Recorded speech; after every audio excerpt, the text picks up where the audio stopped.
Grande Zé, boa noite, meu Tudo querido. bom, Carlos? Vamos Tudo, embora. apesar de todo esse ar, mas está tudo bem, graças a Deus, com a família.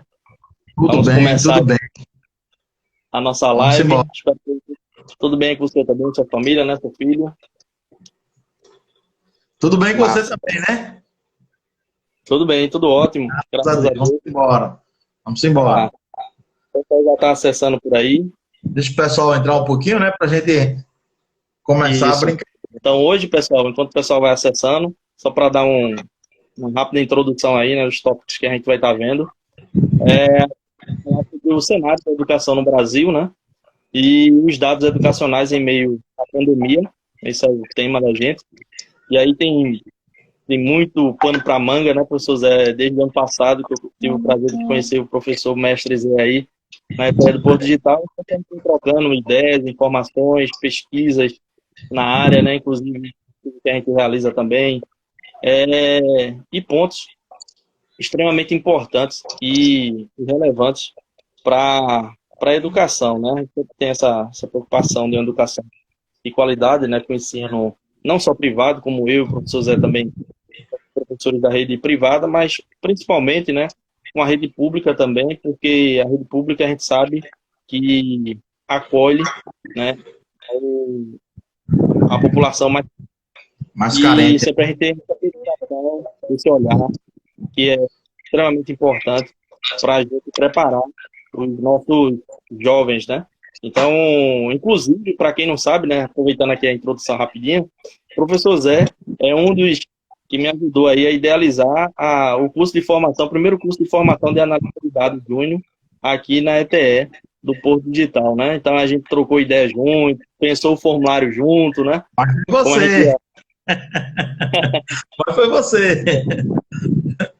fica muitas mãos, né? Tem vários projetos aí que o pessoal sempre me elogia e tal, mas eu costumo dizer que sempre é essa troca, né, de cafés que a gente tem no dia a dia de Tão professor, aquelas importante. conversas que a gente Tão pensa. importante que está fazendo tanta falta. Por isso que a gente está nesse novo formato também, né? A gente tem que usar as ferramentas que a gente tem. O Instagram é um desses formatos. Então a gente tem 10 pontos praticamente aí para falar hoje sobre esse cenário de educação no Brasil e os dados educacionais que eu vou compartilhar com vocês, que eu achei interessante e relevante para a gente estar abordando. E a gente vai ter uma timeline aí, que eu já estava discutindo um pouco antes de entrar aqui na live junto com o professor Zé, uma timeline sobre é, essa linha do tempo da educação no Brasil, que começa lá em 1549, né? Isso. E aí vem uma grande pergunta, professor Zé, né? O que é a educação no Brasil? Bem, Como é? primeiramente, boa noite a todos, boa tarde, né? O pessoal que está aqui. Bom, é um prazer estar aqui com o Clóvis. Clóvis é um amigo que a gente fez, acho que ao longo desse ano agora, o ano passado, foi Clóvis? Acho que foi o ano passado já. Não, esse ano. Ano passado. Já está aí, chegou chegando na escola e é uma joia que nós temos lá no nosso grupo. E ele convidou para a gente falar aqui sobre educação. Eu costumo dizer sempre que falar de educação, primeiro, é um grande desafio, né? Desafio, porque a gente se pergunta primeiro o que vem a ser educação. Eu costumo ver a educação como formação, né? Educação é algo muito amplo. Só que a gente, formação, moldar, né? Só que existe a educação formal e a informal. Dentro dessa coisa que é a educação formal, né? Que se a gente for pegar, né, a história mais remota, começa lá na Grécia, começa até, talvez até bem antes. Mas como é especificamente do Brasil, e aí o Cláudio foi lá assertivamente, 1549, os jesuítas chegam por aqui, naquela ideia de catequizar. Educar, mas vão educar para catequizar. Eu não vou me ater muito na cronologia da história da educação no Brasil, porque senão a gente vai passar, tem que fazer umas 10 lives aqui. Mas, em termos gerais, o que aconteceu? Os jesuítas vêm, né, naquela ideia de catequizar o índio, naquela disputa lá com o movimento protestante, e aí essa educação se insere no Brasil. É o primeiro contato da educação em territórios brasileiros, né? E aí eu costumo dizer sempre que a cronologia da educação brasileira, ela tem uma relação direta com a formação da sociedade brasileira. Então, o povo brasileiro, ele está diretamente relacionado com os modelos, né, com os caminhos que a educação tentou trilhar por aqui. Desde os jesuítas, que sua catequese, né, passando por um modelo escola novista, lá no governo de Getúlio Vargas, onde ele tentava criar o cidadão brasileiro, o homem brasileiro, dentro daquela coisa que é o Estado Novo, né, o modelo do Anísio Teixeira, o modelo do regime militar, né, com, por exemplo, o modelo do regime militar, eu lembro bem, que tinha uma estratégia chamada Mobral, era um movimento de alfabetização brasileira, né, e que não deu muito certo, não deu muito certo. Na redemocratização, Constituição de 88, é que nós vamos firmar pela primeira vez, possivelmente, com exceção, se não me engano, do momento da escola nova lá, com Anísio Teixeira na década de 20, né, eu acho que o movimento mais promissor da educação no Brasil, sem sombra de dúvidas, foi a partir da Cidadã, né, que é a Constituição de 88, em seu artigo 205, que ela coloca muito claro lá, que a educação é direito de todos. Isso é muito importante, gente. A educação é direito de todos e dever do Estado e da família. Será promovida e incentivada em colaboração com toda a sociedade. Mas é muito caro a nós quando a gente percebe que a educação é direito de todos. E quando eu digo todos, eu não estou me referindo ao Clóvis, ao Zé Alexandre ou quem está ali ou aqui, não. Todos. Todos é uma palavra muito ampla, né, que é o que a gente vai debater aqui. Será que tem alguém, né, ou alguma pessoa que não está, algum grupo que não está inserido nesse todos? Tenho quase certeza que sim.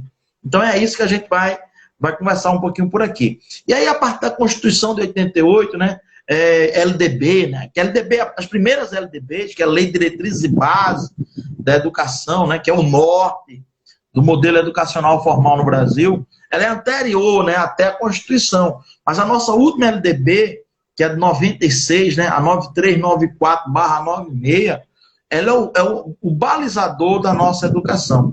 Então, dentro da LDB, né, e os mentores da educação nacional, eles pensaram nos chamados Plano Nacional de Educação e suas metas, né, que são metas bem, eu não vou dizer que são ousadas, né? Mas são metas que são até realistas, até fáceis de se cumprir. Mas que a gente a sociedade brasileira vem recorrentemente não dando conta dessas metas, né? Então, por exemplo, universalizar o acesso das crianças, né, em creches, a chamada educação infantil. Gente, nós estamos num modelo de sociedade hoje. A sociedade hoje é outra, a sociedade é diferente. Minha mãe não trabalhava, meu pai saía para prover. Então ela nos educava, dava educação informal, a educação doméstica. Hoje as mulheres saem para trabalhar. Quando essas mulheres saem para trabalhar, essas crianças têm que ficar em creches. E nós temos uma lacuna enorme de creches no Brasil, só para ter uma ideia. Então é coisa que a gente não consegue, ainda está lá no PNE.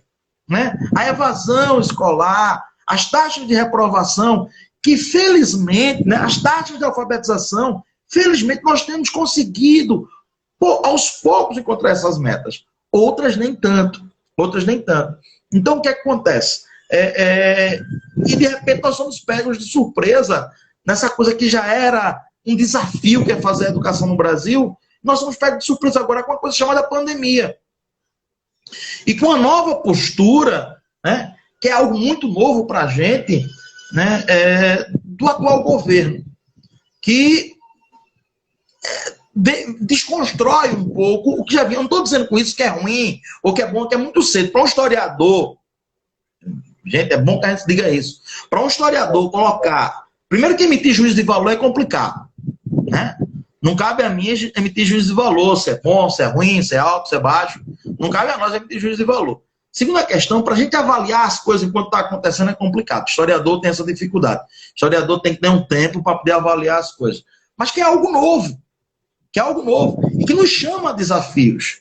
Né? Eu me lembro que, assim que começa a atual gestão, ela chama a educação básica para essa coisa já da educação à distância. Só que tem uma lacuna grande, que eu acho que é o que Cláudio, a gente vai colocar aqui, que é o quê? O acesso, gente, a essa informação. Né? ter acesso às novas tecnologias de informação, infelizmente, ainda não é uma coisa que é universal, nem no Brasil, nem no mundo. Então, a gente é desafiado a isso. Só para ter uma ideia, antes, quando o Clóvis me chamou para falar isso aqui, eu fui correr atrás de alguns dados para ver, e eu estava olhando aqui, a Unesco deu conta, né, que é a instituição ligada à ONU, de que 1,5 bilhões de crianças e adolescentes, nesse momento, estão fora das salas de aula. 1,5 bilhões de crianças estão sem acesso às escolas. Então, e aí eu estava pensando e conversando com o Clóvis anteriormente, do seguinte, não é que se vamos perder, nós já perdemos. Perdemos muito. O que a gente está tentando fazer agora é mitigar perdas, né? É tentar diminuir, né, as perdas que nós já tivemos com a educação. Que nós já perdemos. Perdemos principalmente o quê? Perdemos a capacidade de formar cidadãos, né? O modelo de educação, hoje, felizmente, né, e principalmente aqui no estado de Pernambuco, e não tô floreando, rasgando seda para ninguém, mas o nosso modelo de educação hoje, e não em Pernambuco só, mas tem uma visão de educação que é integral, que é humanística, diferente de um modelo de educação que já foi tecnicista. Né? Eu bato muito na tecla que, claro, a educação tem que formar para o mundo do trabalho. Eu tenho que desenvolver pessoas capacitadas, né, a desenvolver novas tecnologias, a viver novas tecnologias, ao mundo do trabalho, a produzir. Né? Mas eu tenho que também formar principalmente cidadãos. E, se possível, cidadãos integrais. Cidadãos com equilíbrio emocional, com equilíbrio social, né? Com a inteligência emocional, gente. Se fala tanto hoje da chamada a inteligência emocional. Então, a gente já perdeu, né, nesse sentido, porque a presença do professor, né, eu acredito muito nessa coisa chamada educação da presença. Então, eu tenho a certeza que depois dessa coisa da pandemia, nós vamos sair um pouco mais renovados, né? Vamos sair com... As demandas, claro, são muito grandes, né? E eu acho que é mais ou menos por aí, né, Clóvis? O que é que tu... Com certeza, a gente já comentou muito bem a introdução aí, professor Zé. E falando já dessa linha do tempo, né, que a gente vai desde 1549 dos jesuítas até o tempo que está vivendo, uma visão geral que o senhor traz para nós sobre a educação, sobre esse cenário que a gente tem hoje, né? E a gente percebe que desde do período do Império, né, a educação pública daquela época do Império já era voltada para a elite altíssima, ou seja, que tinha recursos de infraestrutura. E a gente percebe que, com o passar desses anos todos, né, e agora, com mais evidente ainda com de pandemia, que, mais uma vez, quem tem infraestrutura, como eu e o senhor agora, a gente tem uma internet, mas quantos professores, inclusive, né, trazendo para o nosso nível de professores, quantos professores do ensino fundamental têm condições de fazer uma live, de transmitir online, né, e quantos alunos deles vão ter condições de estar acompanhando? Então, essa desigualdade social, não só entre os alunos, mas também há muito forte entre os professores. E, né? você me faz lembrar uma coisa. Você me faz me lembrar uma coisa. Não é só ter acesso à nova tecnologia. É saber lidar com ela. Saber lidar com ela. É porque eu conheço pessoas, né, muito próximas a mim, que têm até acesso. Mas é tudo muito novo. Né? Tem colegas meus de universidade que... O que é uma live no Instagram? Eu disse, cara, é assim, tu tem que baixar o Instagram. E para que serve o Instagram? Então, são ferramentas novas. O que me chama muito a atenção, Clóvis, e é algo muito batido, é que tem uma frasezinha que o pessoal usa muito na educação, que é o seguinte: nós temos escolas do século XIX, professores do século XX e alunos do século XXII, se bobear. Porque eles dominam essas ferramentas. Eles dominam essas ferramentas. Então é como se o professor tem a técnica, claro. O professor tem a metodologia, tem um traquejo de como trabalhar, mas ele não tem, muitas vezes, a capacidade de lidar com essas tecnologias que mudam o tempo todo. Ainda ontem eu estava vendo uma matéria jornalística que em Minas Gerais está fazendo um trabalho bem legal com essa coisa também de tecnologia EAD, de ensino EAD. Só que eles criaram um aplicativo lá e professaram que esse aplicativo ia rodar em todos os celulares. E a menina pegou o Androidzinho dela, um celularzinho mais simplesinho, que já estava obsoleto, então não pegava, não rodava naquele aparelho. Isso demanda um custo, gente. Isso demanda que nem todo mundo tem. Nem todo mundo tem. Então, são duas questões aí. Primeiro, eu tenho que ter um recurso financeiro para comprar o equipamento, para ter essa infraestrutura, e eu tenho que saber lidar com essa infraestrutura. Exatamente. Nem todo mundo está qualificado, né? Até porque não tem a questão da democratização da informação, né? A gente não tem. Eu costumo sempre brincar com os alunos quando a gente entra nessa discussão de educação, né? É uma brincadeira séria, né? Que é a gente reclama porque a gente não tem internet de qualidade em casa. Mas imagine você abre a porta de casa todo dia e na rua onde você mora, você tem um esgoto estourado que nunca é resolvido. Ou seja, você não tem saneamento básico. Então, se a gente não tem saneamento básico, como é que a gente vai ter uma infraestrutura?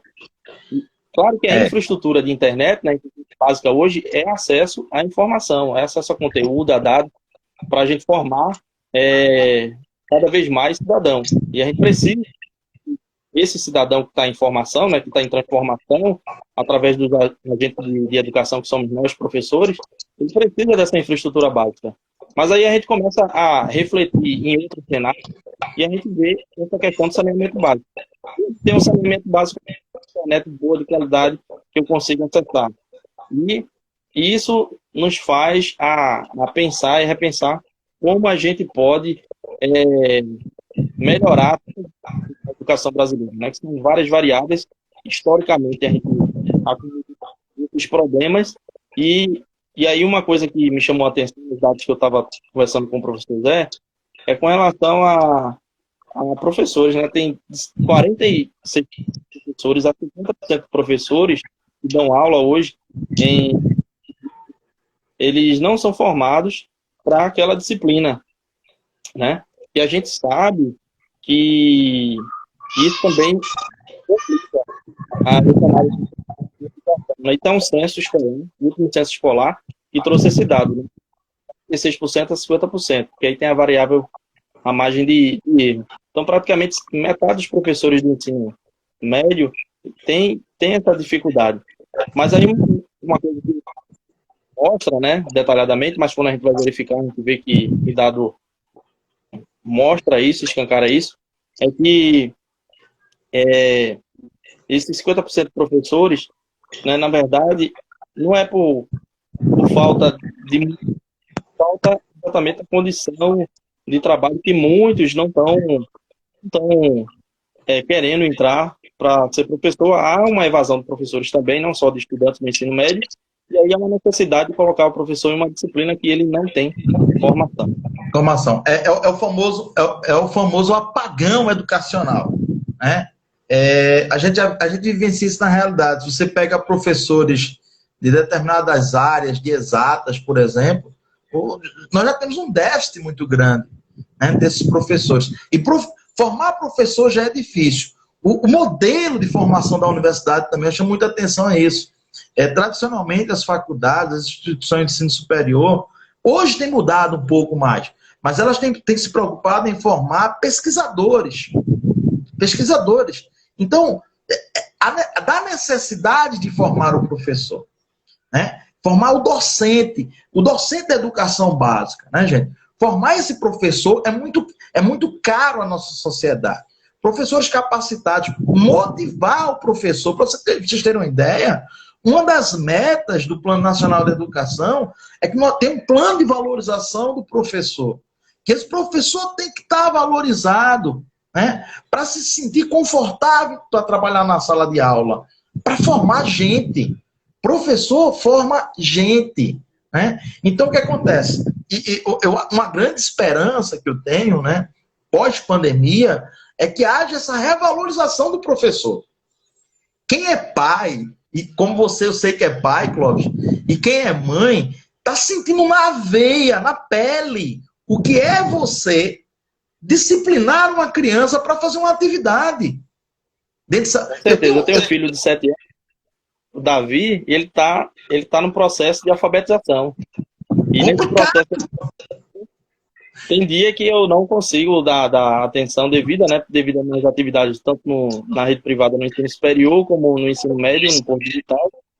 Isso dificulta o processo, porque minha esposa também, a gente tem uma recém-nascida em casa, então, e tem muita pequena de 2 anos, né, então, a dinâmica da minha família são 3 filhos pequenos, e um em processo de alfabetização. Então, uma sobrecarga de atividades domésticas é muito grande. Então, para dividir essas tarefas com minha esposa é bem difícil, é bem complicado. Tem dia que ela entende, tem dia que não, tem dia que eu vou ter que realmente parar tudo para poder ajudar e contribuir. E o processo de alfabetização é muito repetitivo. Treinar, né? Muito treino. Isso. O meu já passou por esse processo, mas eu chamo a atenção que, por exemplo, eu tenho visto alguns memes, algumas críticas, e os pais muito estressados com essa coisa. Quer fazer o menino aprender aqueles conteúdos formais. Né? Então, eu espero que esses pais tenham e que eles são representantes da sociedade.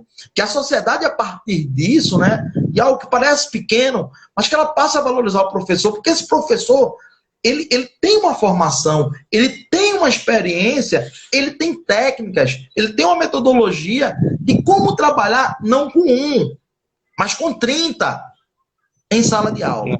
E conseguir fazer os 30 aprenderem. Então, eu acho que, claro, essa coisa da pandemia mexe muito com a gente, ela traz desafios, mas eu espero que, depois dela, venha essa coisa, né? Os profissionais da área médica, eu espero que eles sejam valorizados, não é possível. Depois dessa, não é possível. Mas que também, né, percebam o professor, a importância do professor, porque estão sentindo na pele o que é você disciplinar um aluno. O meu, para você ter uma ideia, Clóvis, ele está naqueles primeiros momentos da matemática. Então, é divisão com problema. Eu sou da área de humanas. Eu estou curtindo porque eu estou aprendendo. Eu estou aprendendo muito com ele. Mas é um desafio homérico. É um desafio homérico. E aí ele tem a livezinha. Felizmente, nós temos uma infraestrutura legal aqui em casa. E aí ele vai lá, que a professora tem um momento de EAD deles com a professora. E a professora, minha gente, que coisa impressionante. Ela tem o toque de Midas. Júlio, quando tá comigo, quando tá com a professora lá, pacato, aprender, todo mundo. Eu digo, meu Deus, como o professor é mágico. Como o professor é essencial à sociedade. Beleza? Né? Eu espero muito. E tem outra mudança que eu acho que você vai falar, né? Essa coisa de valorizar o professor e valorizar uma nova técnica, que eu acho que não tem como a gente sair disso. Não tem, mesmo que seja a fórceps, sem desenvolver, e acho que você tem propriedade, vai falar, claro que tem propriedade, vai falar sobre isso, o modelo híbrido, né? Essa coisa do hibridismo. O ensino básico, né, como você falou, é muito cansativo. Eu sou professor de ensino médio e superior, né? Tem mestrado na área e a gente sabe como é cansativo, né?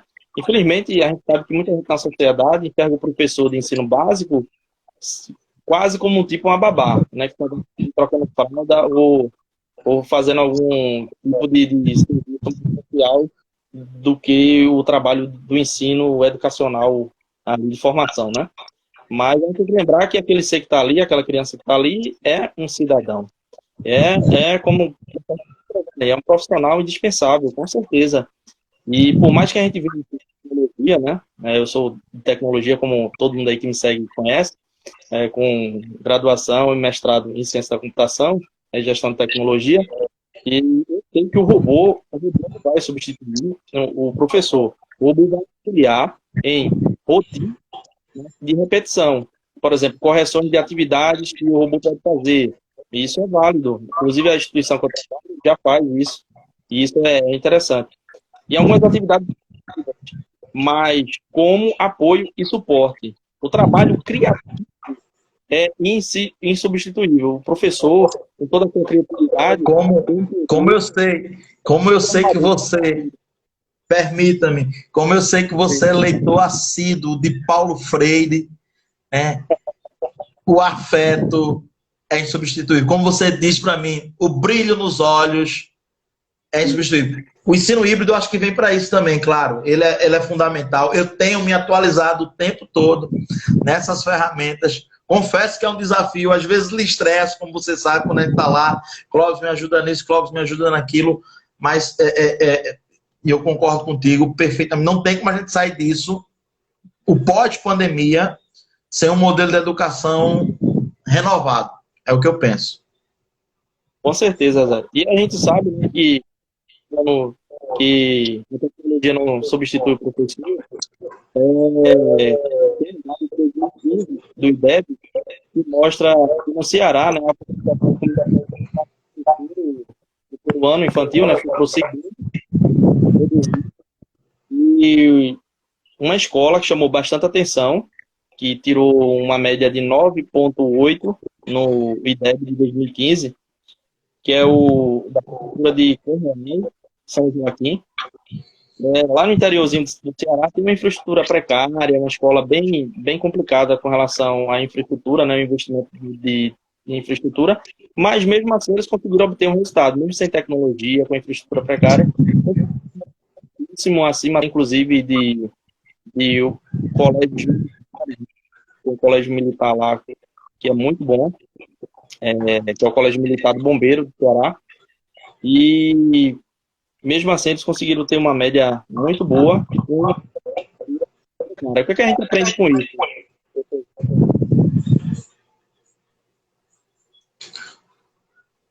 O que a gente aprende com isso? O que a gente aprende com isso? Mesmo com essa coisa de mesmo... Foi altíssimo, né? Um dado que me chama a atenção é o seguinte: você pega estruturas, e é interessante isso, para um pesquisador é fantástico. Você pega estruturas precárias, né?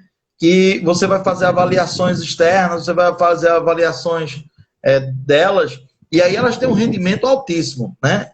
E isso, como pesquisador, me chama muito a atenção. E me faz desenvolver uma hipótese, que é a seguinte: como reagiriam essas estruturas, essas mesmas estruturas, se tivessem um amplo desenvolvimento, se tivesse um apoio, né, nessa estrutura? Se essa estrutura não fosse precária, como é que seria o desenvolvimento dessas escolas? Seria melhor, né? E aí a gente lança hipótese, porque o que é que me chama a atenção? Eu acho que a estrutura é muito importante, claro.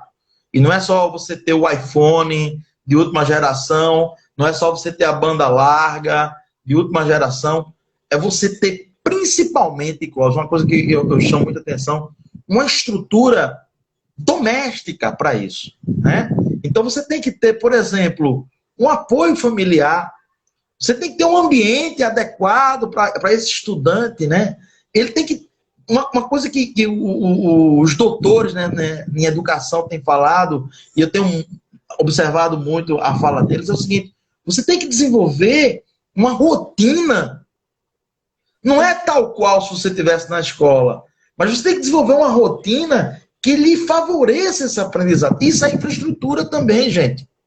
Né? Para ter uma ideia, a escola do meu filho, ela indica que os meninos, quando for verem a live, estejam de farda, com a fardinha da escola. Que é para quê? Que é para eles se disciplinarem. Para você, o ser humano também é rotina. O ser humano também é rotina. Então, se você pega... Isso, para mim, é infraestrutura. Né? Uma das coisas que sempre que vem à tona a questão da tecnologia, né? Da informação, as TICs, tecnologia de informação e comunicação, e eu acho que é tão importante quanto você ter essas ferramentas, é você saber lidar com elas. Né? E aí entra o ponto fundamental. Entra o ponto fundamental aí, que é quanto se gasta e mais como se gasta. Né? Isso. Como se gasta Precisa investigar, porque é a chamada eficiência do processo, né? Porque aí entra a questão de corrupção, a questão de desvio de verbas, Mau planejamento. mal aplicado, mal planejamento. Isso. Um dado que eu volto a frisar é o seguinte, né? A gente tem feito aulas na EAD, né? Você como professor de ensino superior, eu também, e do ensino médio, e às vezes a gente bota lá a tela, lá, os meninos, eu me pergunto, um dia desse eu perguntei a eles, olha, vocês estão mutando o microfone e o vídeo para ir fazer outras coisas? Cuidado. Então, é uma preocupação que eu tenho.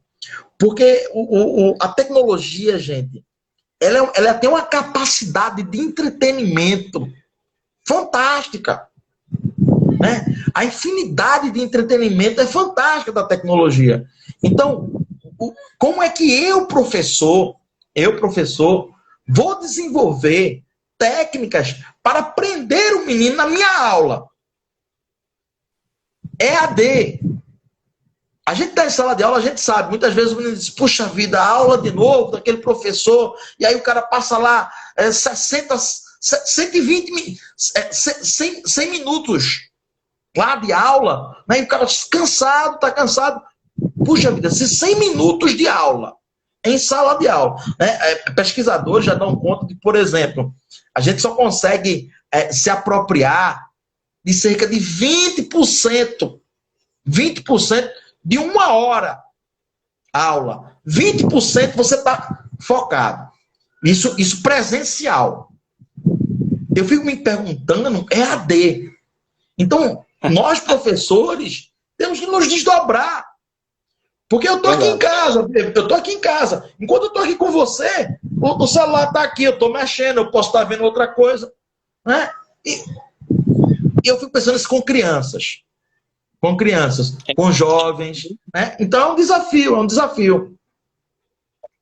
E que é o outro ponto, né?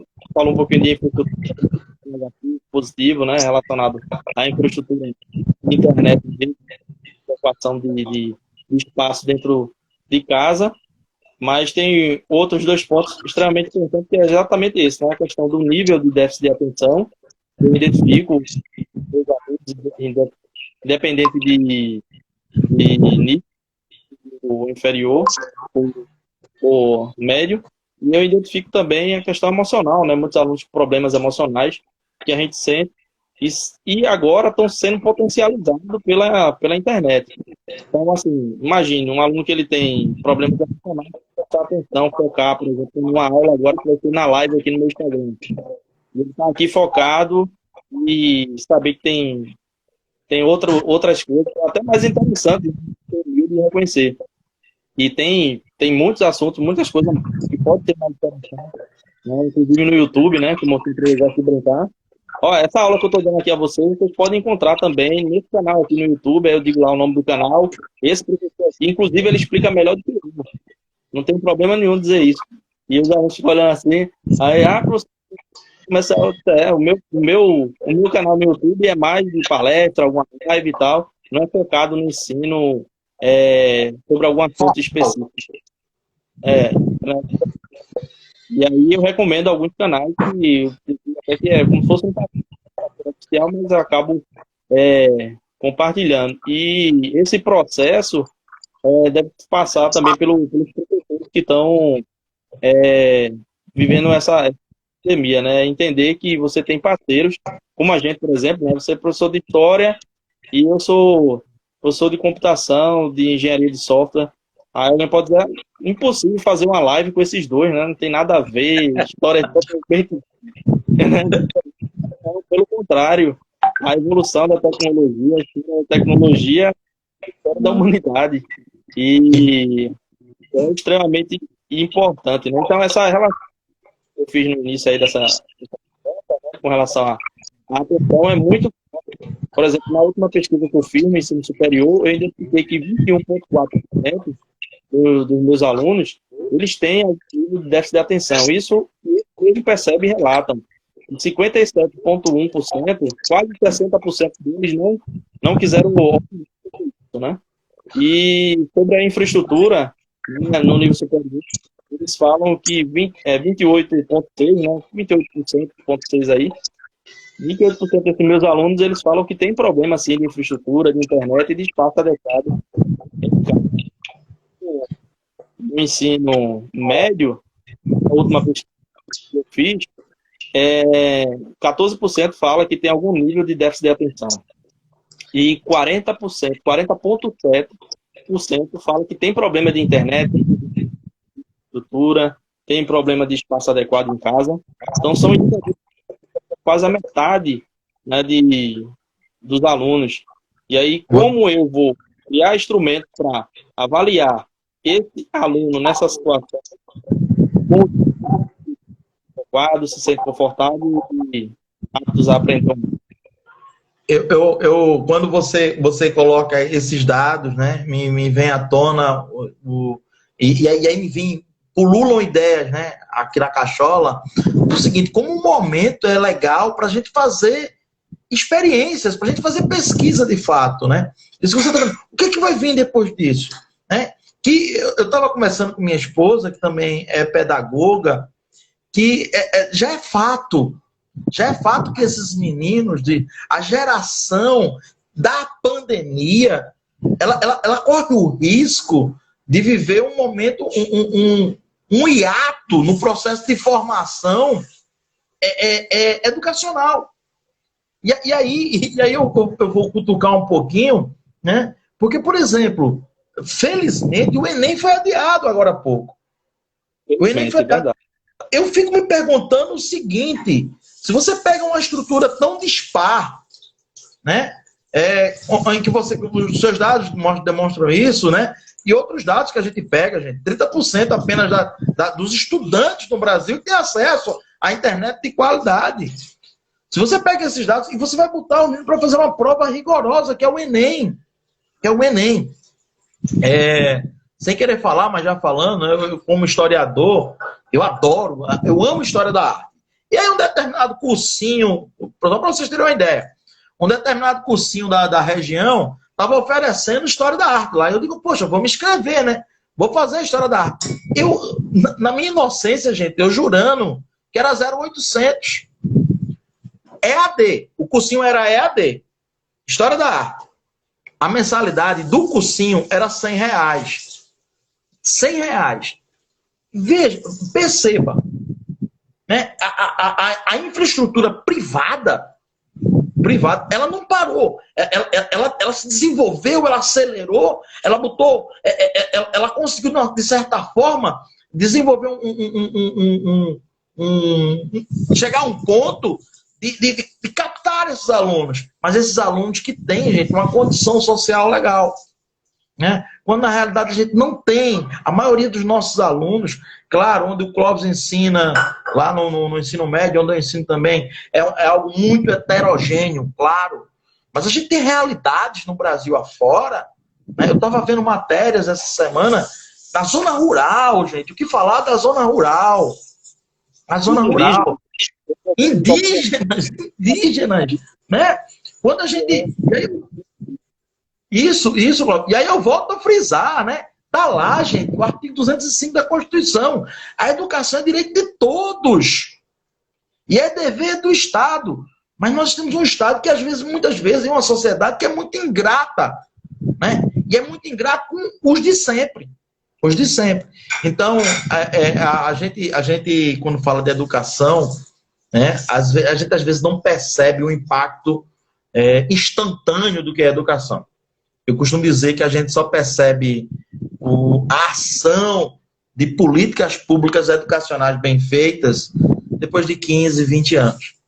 Eu já ouvi falar de um político que dizia o seguinte: eu não invisto, veja, o político dizia o seguinte, veja, político bem, eu não invisto nem em saneamento, nem em educação. E aí perguntaram a ele por quê. Ele disse, porque saneamento fica no subsolo, ninguém vê. E educação só tem frutos depois de 15 anos. Eu quero me eleger daqui a 4. Olha aí. Deu para entender? Então, quando você está dentro de uma sociedade e eu não estou culpando só o governo, não estou culpando só os entes políticos partidários. Eu culpo nós também, a sociedade civil, a sociedade como um todo. Então, se a gente não unir força nessa coisa chamada educação, olha, eu tô nessa brincadeira e você está há muito tempo também, já estou há 16 anos na educação. E a gente sempre escuta os mesmos exemplos. E quantas vezes eu não já escutei dizer que a Coreia do Sul, há 20 anos atrás, fez um investimento maciço na educação, hoje é diferente. Então, há 16 anos atrás, eu escutava isso no Brasil e a gente não fez o básico. A gente não fez o básico. Né? Tem lá no livro, inclusive, distante, comparado com a Coreia do Sul, né? Nos indicadores da educação, da intervenção, né? Eles saíram do cenário pós-guerra, né? Então, a gente vai sair do cenário pós-guerra agora também, né? Que é a pandemia. Nós temos a nossa guerra, né? No livro do professor Silvio Meira, em cima, ele fala sobre isso, né? Em cima.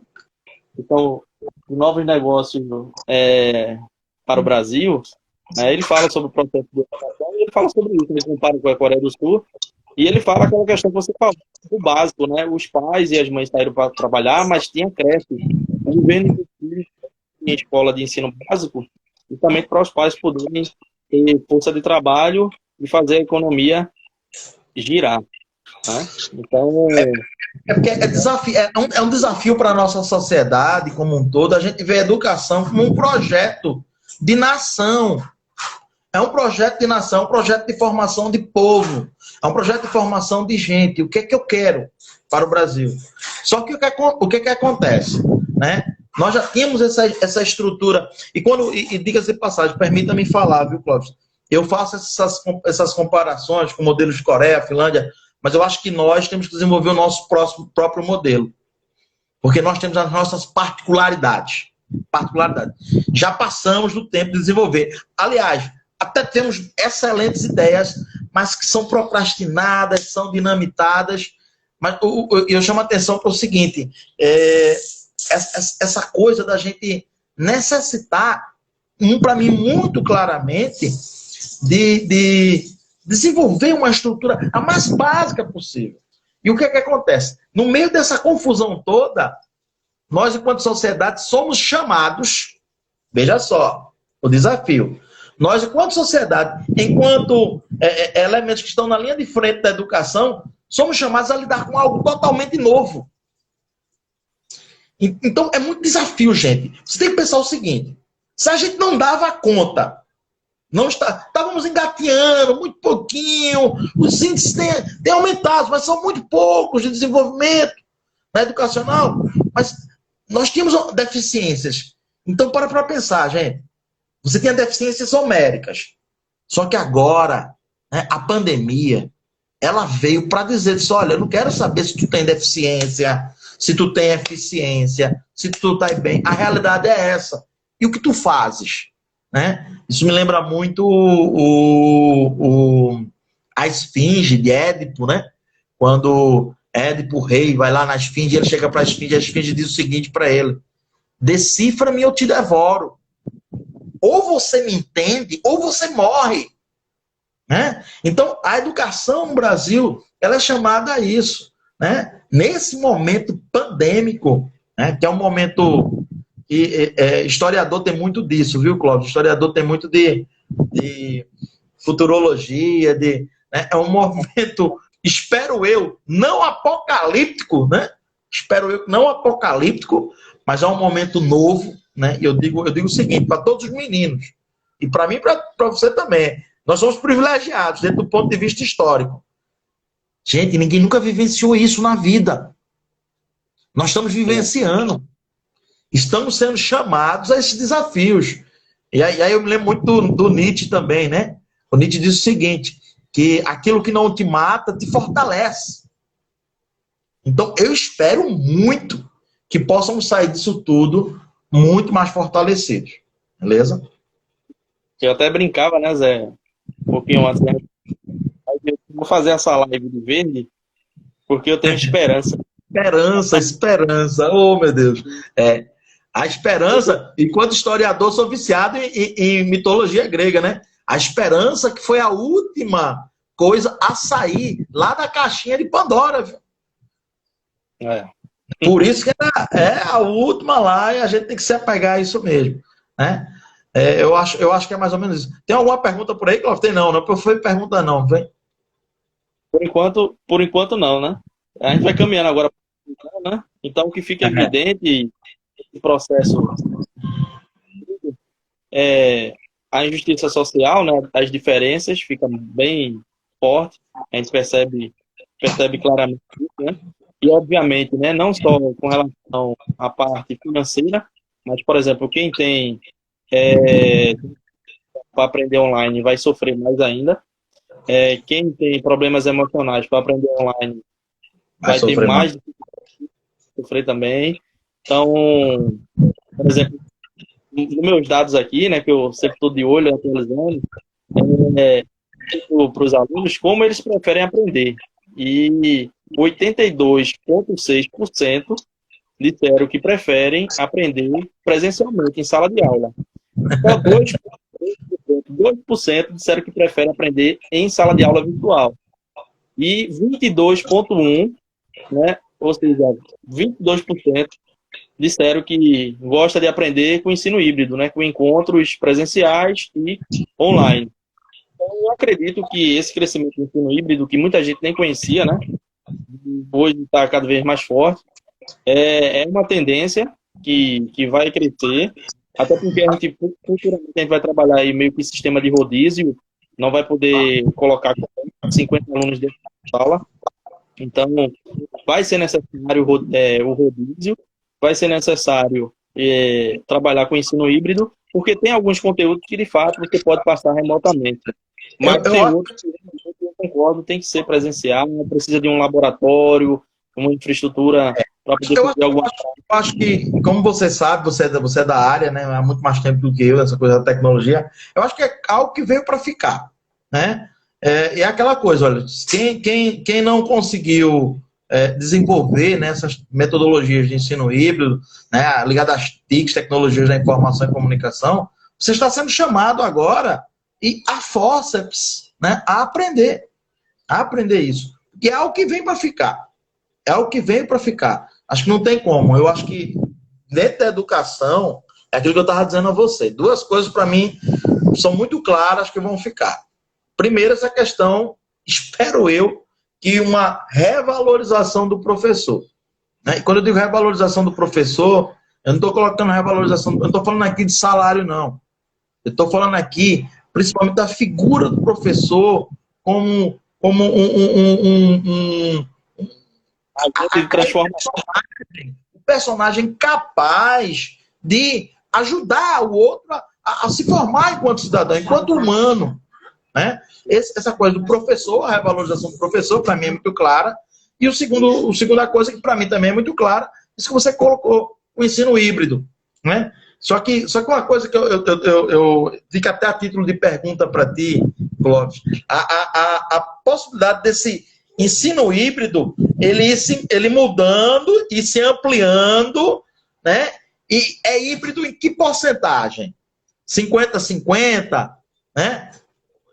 Porque Ótima, a tecnologia veio para ficar. A ótima tecnologia pergunta. veio para ficar. Eu fico impressionado, veja, eu acho que o professor não vai ser substituído. É só uma questão para você. Mas eu fico impressionado, por exemplo, e eu estava lendo uma matéria, porque é comunicação. A comunicação, o saudoso Chacrinha já dizia, né? Quem não se comunica se trumbica. Então tem que saber se comunicar. Né? E eu estava lendo uma matéria essa semana, a gente fugindo até um pouquinho do título, da temática da gente, a capacidade de comunicação, por exemplo, dos YouTubers. Sim,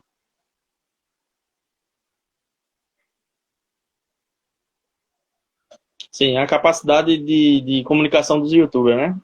O link do professor Zé caiu. Deixa eu ver se ele volta aqui.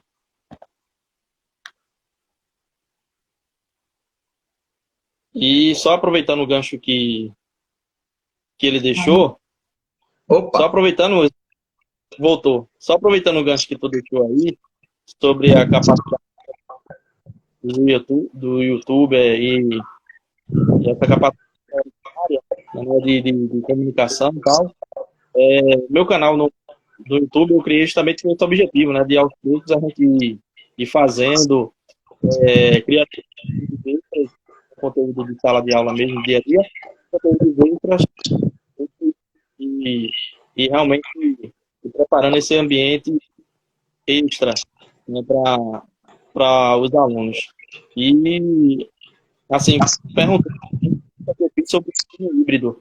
Eu fiz essa inferência exatamente quando eu vi a resposta dos alunos relacionada ao ensino híbrido, acho importante,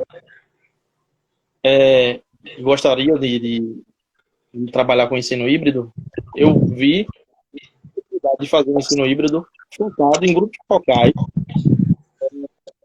Tem déficit de atenção, por exemplo, que tem alguma deficiência, né? A gente pegar esse espaço precioso de sala de aula, todo mundo vai dar mais valor, né? O momento de sala de aula é um momento precioso que a gente tem ali, e ceder para quem realmente precisa, tem mais dificuldade.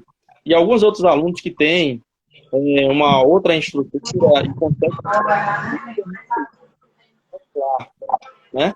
Então, tem alguns grupos, né? E isso pode estar, que eu acredito nisso, experimentar, pegar esses grupos que a gente tem diversos, né? Grupos com algumas deficiências de aprendizado, déficit de atenção, por exemplo, e colocar ele mais perto do professor, de forma dificuldade assim, tem uma infraestrutura legal em casa, né? Aprendendo, a gente pega esse espaço online, né? E para esses alunos que conseguem aprender de uma forma tranquila em casa. Porque aí mitigar um pouquinho desse problema da injustiça social e esses problemas aí, né? Eu acho, é o que você falou. Eu acho que a tecnologia ela é uma ferramenta que é fantástica nessa coisa de diminuir as diferenças de possibilidade de comunicação de diferentes classes sociais, diferentes formações sociais. Agora, como a gente já colocou aqui, tem que ter primeiro acesso a ela, né? Tem que primeiro ter acesso a ela. Tendo acesso a ela, eu acho que meu irmão é da área, como você sabe, da DTI. Ele diz o seguinte, ele diz, o profissional do futuro, todo ele vai ter que saber, pelo menos, programar alguma coisa. Então, quando ele coloca isso para mim, eu fico em pavor, fico com medo, porque eu não sei programar. Eu não sei programar. Mas eu sei, eu vou lá, pego uma ferramenta, pego uma coisa, mexo. Porque eu acho que é fundamental para o profissional essa coisa dele se comunicar. Ele tem que ser o professor, ele tem que ser um comunicador. Acima de tudo, ele tem que ter essa habilidade de comunicação, né? Antes do meu link cair, eu achei impressionante que eu estava lendo uma matéria da capacidade que tem os YouTubers hoje, né, de prender, né, públicos de A a Z, lá na tela do celular, lá no YouTube, né? Claro, obviamente, hoje você já tem algo que acho que é algo que começou muito embrionário, mas hoje você já tem mega estruturas dessa turma aí para desenvolver isso. Mas que fica muito claro para mim que nessa coisa da tecnologia da educação, a capacidade que nós temos que ter de nos comunicar. As ferramentas que nos aproximem cada vez mais da nossa comunicação dos alunos. E eu acho que o ensino híbrido veio para ficar. Não tem uma ferramenta que veio para ficar. Agora tem que primeiro ter acesso a isso aí. Que é a pergunta já tem a primeira pergunta aí. Seguir para as perguntas, a gente já está caminhando para o final, os minutos finais.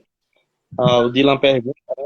Vocês acham que o ensino híbrido pode se tornar mais comum no futuro, tendo em vista algumas experiências durante esse tempo de isolamento? Eu já estou vivenciando isso, né? Muitos alunos já falam sobre isso. Não, pessoal, se voltasse com um formato de rodízio assim, com ensino híbrido, com os ambientes online, mas também com alguns encontros, seria melhor e mais seguro, inclusive, né? Tem alunos que têm pontuado isso para mim na conversa, e eu concordo também com esse ponto de vista.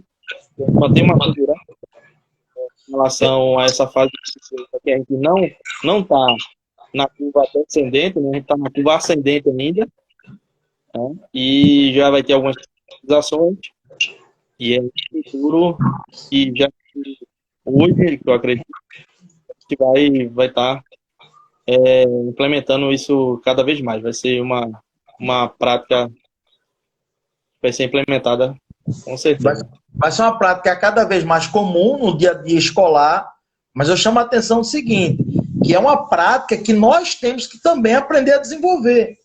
Então, o professor vai ter que ter um processo todinho de formação, né? Principalmente que os professores estão distantes disso. Então, tem que ter uma política de formação. Só abrindo parênteses, para interromper rapidinho. Eu lembro que no começo do ano a gente tinha desenhado, né, e já estava conversando desde o ano passado sobre fazer uma formação para os professores lá do trabalho, justamente visando isso, né, passar alguns conteúdos do Classroom e de outras tecnologias, principalmente do Classroom, do G Suite, do Google, para eles se apropriarem mais e utilizar, né. Infelizmente a gente não conseguiu implementar, né, diversos motivos, inclusive o nascimento da minha filha, e acabou não dando, e aí a gente deixou depois, e agora estourou esse momento. Se a gente tivesse conseguido implementar, com certeza os professores iam estar mais confortáveis com essas tecnologias de TIC, né? Mas eu concordo plenamente com você, claro, estaremos numa condição bem mais confortável agora. A gente está aprendendo, claro que a gente está aprendendo a pilotar, a montar a cavalo com o cavalo em movimento, né? Aprender a dirigir com o carro em movimento, né? É claro que a gente vai dar uma batida, é como aquele cara que está aprendendo a dirigir agora, que se aventurou a pegar o carro e botar na rua. Então ele vai ter uns arranhões ali, mas no final ele vai aprender. Agora, como seria bom se no processo de formação docente, e aí eu chamo a atenção, mas muito forte, eu não sei como é que está hoje. Eu saí da academia, né, enquanto aluno, né, de graduação há muito tempo. Claro, estou lá como professor agora, mas eu ainda sinto muita falta da formação do professor para a sala de aula. Para a sala de aula. Você pega os cursos de docência por aí afora, eles ensinam o professor a ser pesquisador. A ser pesquisador. Eu sou pesquisador, mas eu me lembro de uma canção da MPB, que eu digo o seguinte: com gente é diferente. Mas com gente é diferente. O pesquisador não trabalha com gente? Não, trabalha. Mas eu vou trabalhar, eu enquanto professor, eu trabalho com 30 crianças, com 30 adolescentes, como o Clóvis colocou aqui. E, gente, ser professor não é ser só conteúdo, não. Ser professor é você captar também o emocional daquele menino. Como o Clóvis colocou aqui. Sabe lá o que é alguém chegar numa sala de aula com o emocional arruinado? Como é que ele vai render? Eu não sou psicólogo, claro. Não sou psicólogo. Mas o professor consegue captar essas coisas. E tem que ter essa formação. Então o professor é chamado, né, eu penso que o professor tem que ser chamado a uma formação ampla. Mas que tem que se fazer. Chegou a hora de se fazer isso. Eu chamo a academia isso. A academia tem que começar a pensar. E eu acho que ela já começou a pensar nisso daí. E é um tripé, né, Zé? A educação é um tripé de pesquisa, ensino e extensão. Então, pesquisa, ensino e extensão é extremamente necessário pensar nesse tripé. Tem mais uma pergunta, a gente está aí nos segundos finais já, Zé. Eu vou encerrar. Você encerra com uma também, fica à vontade. Que é de Fernando Pessoa, bastante famosa. Que é: tudo vale a pena quando a alma não é pequena. Né?